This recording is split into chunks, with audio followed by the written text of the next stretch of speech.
Writing sales letters. Sales letters, of course, are a special form of persuasive letters. And we want to follow the process that we have followed before. First of all, we want to gain attention. Follow the IRA approach. Offer something valuable. Promise a significant result or describe a product feature. Present a testimonial. Make a startling statement. One of those, did you know? Or show the reader in an action setting. You know, you're on the top of a pristine snow-covered hill. The wind's blowing gently in your face, and so on.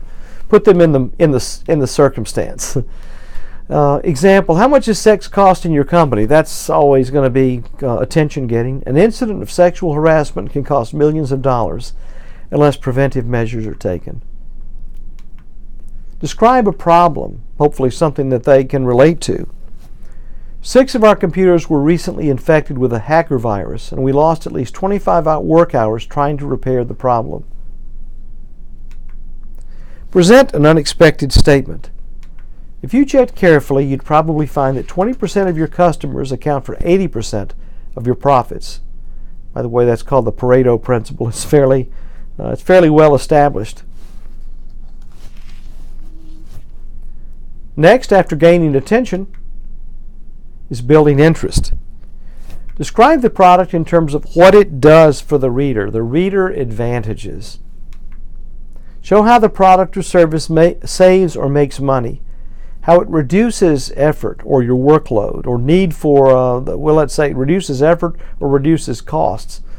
I guess that's what it means by saves or makes money. Improves health, produces pleasure, or boosts your status, makes you look better to your customers or to those people that you want to impress.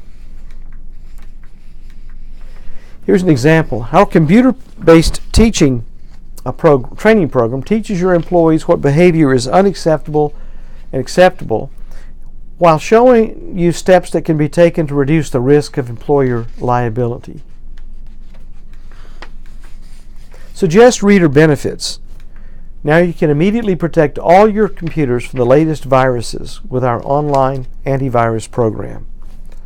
Pay a compliment, because no one generates as much audience enthusiasm as you do in your presentations. We're asking you to speak. Supply facts and figures. Currently 30,000 known computer viruses are in existence, and the number increases by 300 to 400 each month. You can see this is just a number of approaches that might be used. You wouldn't use all of them. You would want to find the ones you thought most effective with your target audience, your receiver. Give examples. One company lost valuable data and had no recent backup disk to replace infected files.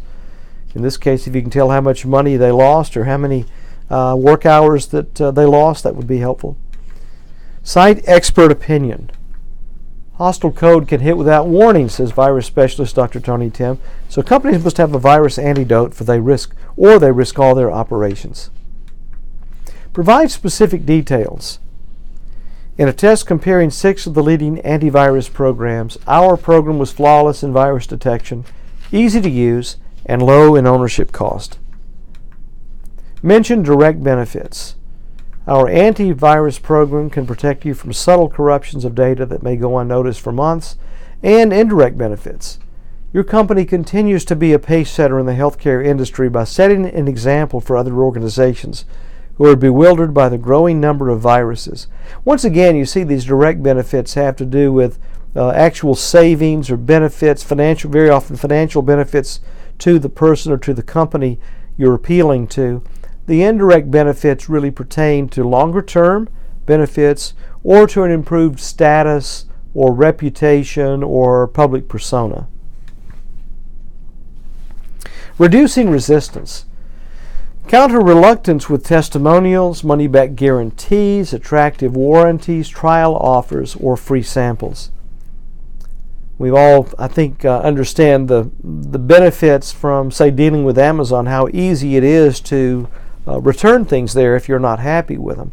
Certainly those kind of guarantees, no hassle guarantees, extended warranties, those sorts of things can be very beneficial. Build credibility with results of performance tests, polls or awards. There's so many companies that will appeal to, for instance, to our company is ranked in the top 5 in J.D. Power Associates, rankings for first-year reliability, that sort of thing, because people do use those things. You can refer, for instance, to any surveys of customers or of reputations that your company has in the industry. And here's an example. This important investment in sexual harassment prevention comes with a money-back guarantee. If you're not satisfied, your entire training costs are returned. And finally, motivating action. Close with repetition of the central selling point and clear instructions for an easy action to be taken. Make it easy for them to respond. Prompt the reader to act immediately with a gift, an incentive, or a limited time offer, or a deadline. Put the strongest motivator in a postscript. A postscript is that PS at the end. It's sort of a clincher at the end that gets people's attention. Sign up now and you'll receive a free 60-day trial. Call, fax, or email us today to receive a free demo disc. You can't lose. And we'll go to the next one we've got time on this one here. Composing successful email sales messages. Send emails only to those who opt in. That is, rather than shotgun everybody, if you've got a list of people that are interested in your product, all the better. Craft a catchy subject line, not just something that says urgent or act now, but something that's more unique to the product.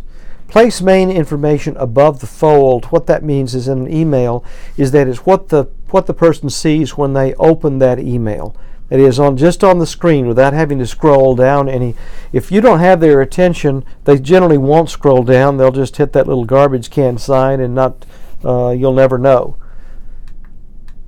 Keep it short, conversational, and focused. Realize that if you've got a longer explanation, then what you need is either a print or letter form, or you need to get their attention, then have them go to a website or follow up otherwise. Convey a sense of urgency. Act now. Sprinkle testimonials throughout. By the way, you probably can think of some of those sales appeals that you've seen and see how these techniques have worked maybe to keep you reading.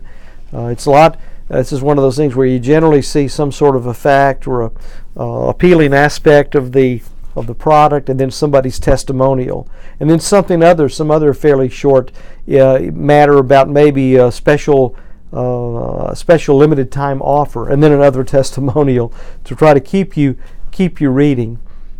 Provide a means for opting out, that is, for someone, so you don't just continually disaffect and irritate people. You have a way for them to unsubscribe and not have to stay on your lists. And I think this is probably getting to the last part here. Persuasive press releases. That is, where you've got something that goes to the public in general. Open with attention-getting lead or summary of important facts. You've got something to announce. A new product is being announced. You're opening up new stores maybe in the area. You've got a new hire. Someone new, a new executive officer is coming in. A new program is being started.